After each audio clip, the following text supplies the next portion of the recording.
오늘은 거짓말에 대해 생각해 보겠습니다. 거짓말에는 하얀 거짓말과 검은 거짓말이 있는데, 얼마 전 영상에서 맛있는 음식을 마련해 준 사람에게 고맙다는 인사를 하는 것이 나로서는 하얀 거짓말이라고 말한 바 있습니다. 여기에서 하얀 거짓말이란 사람을 배려하기 위해서 꾸며낸 거짓말입니다. 이와 반대로 검은 거짓말은 남을 해치고 자기의 이익을 채우기 위해 지어낸 거짓말입니다. 대부분의 사업가들, 정치인들, 사이비 종교 지도자들, 사이비 기자들이 거짓말을 잘하는 부류들인데, 최근 우리나라에는 돈과 권력에 맞들인 검사들과 표절을 일삼는 석사, 박사들이 이 부류에 들어갔다고 나는 생각합니다. 그들 중에서 내가 가장 혐오하는 인간은 상습적으로 검은 거짓말을 하고 다니는 종교인들입니다.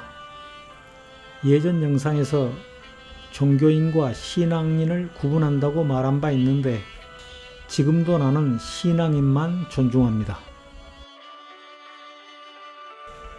1931년에 태어났고 2013년에 노벨 문학상을 수상한 캐나다 작가 앨리스 몰로와 대항해 시대의 영국 작가 셰익스피어, 그리고 어느 인디언 추장의 말을 소개합니다.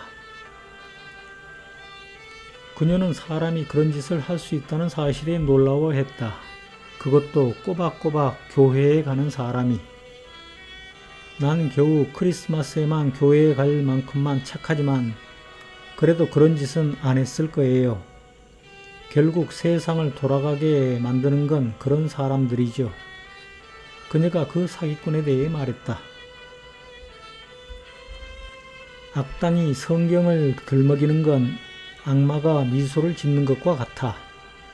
겉은 멀쩡하나 속은 썩은 사과처럼 말이야. 거짓도 겉모습은 그럴듯하다니까. 그들은 누구보다도 진리에 대해 잘 설명하고 진리가 적혀 있다는 책을 늘 지참하고 다닌다. 그들은 삶의 기준을 돈에다 두고 있으며 진실과 거짓조차 돈 앞에선 그 위치가 바뀌고 만다. 매주 꼬박꼬박 예배 장소에 다니면서도 삶의 기준이 돈인 인간들, 신과 부처의 말씀을 들먹이며 세상을 돌게 만드는 병적이고 매력적인 사기꾼들의 알랑대는 거짓말, 경건한 속임수. 이번에는 하얀 거짓말에 대해 생각해 보겠습니다. 1712년부터 1778년까지 살았던 스위스의 철학자 장 자크 루소는 자기 자신뿐 아니라 타인에게 이익이나 손해를 주지 않는 거짓말은 거짓말이 아니다. 그것은 거짓이 아니라 하나의 허구이다. 도덕적인 목적을 가진 허구를 우리는 교훈담이나 우화라고 부른다. 라고 말했는데, 이와 같은 허구, 교훈담, 우화를 나는 하얀 거짓말이라고 생각합니다. 그리고 작가들이 선의로 지어낸 하얀 거짓말, 즉 소설을 매일 틈나는 대로 읽으면서 환갑의 늙은 나이에 처음 깨달음을 얻는 것을 발견하기도 하고 크고 작은 즐거움과 위안을 받기도 합니다. 며칠 전부터 읽고 있는 1961년에 프랑스에서 태어난 작가 마크 레비의 소설 그림자 도둑에서도 감동적인 하얀 거짓말을 발견했기에 여러분에게 소개합니다. 어느 초등학교에서 소설의 주인공 꼬마 학생인 나와 그 학교의 수희 아저씨가 우연한 기회에 친구가 됩니다. 두 사람의 나이 차이는 30살이 넘지만 우정에 있어서 나이는 아무런 상관이 없거든요. 어느 날 학교에 있는 가스탱크가 폭발하면서 그 인근에 있던 창고에 화재가 발생했고, 불길에 휩싸인 그 창고 안에 있는 앨범을 구하러 갔다가 미처 빠져나오지 못하고 기절해버린 수희 아저씨를 꼬마 학생이 맨 먼저 발견했고, 어른들의 도움으로 수희 아저씨가 구출됩니다. 앨범은 잿더미가 되었고요. 며칠 뒤 꼬마 학생은 그 앨범이 왜 그에게 목숨을 걸 정도로 소중한 것이냐고 묻습니다. 그러자 그는 어머니가 그에게 보냈던 편지들이라고 했고, 학생은 그에게 어머니의 편지를 써보라고 제안합니다. 어머니의 편지를 다시 썼어. 기억나는 대로 말이야. 물론 단어 하나하나 다 맞진 않지만 중요한 말은 다시 쓸 수 있었어. 정말 좋은 아이디어였다.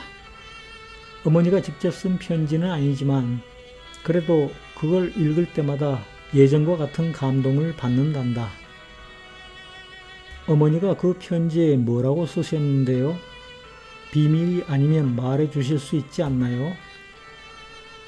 아저씨는 대답하기 전에 잠깐 망설였다. 그러더니 나지막한 목소리로 말했다. 나를 사랑한다고 하셨지.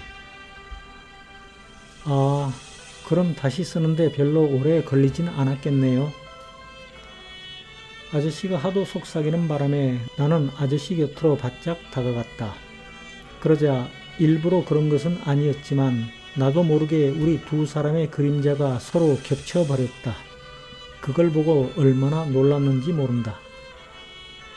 아저씨의 어머니가 썼다는 편지는 존재하지 않았다. 창고 속에서 타버린 앨범 속에는 아저씨가 평생 어머니에게 보낸 편지만 들어있었다. 아저씨의 어머니는 아저씨를 낳다가 돌아가셨던 것이다. 아저씨가 글을 읽을 수 있는 나이가 되기 훨씬 이전에.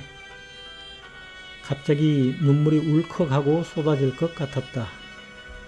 아저씨의 어머니가 너무 일찍 돌아가셔서가 아니었다. 아저씨의 거짓말 때문이었다.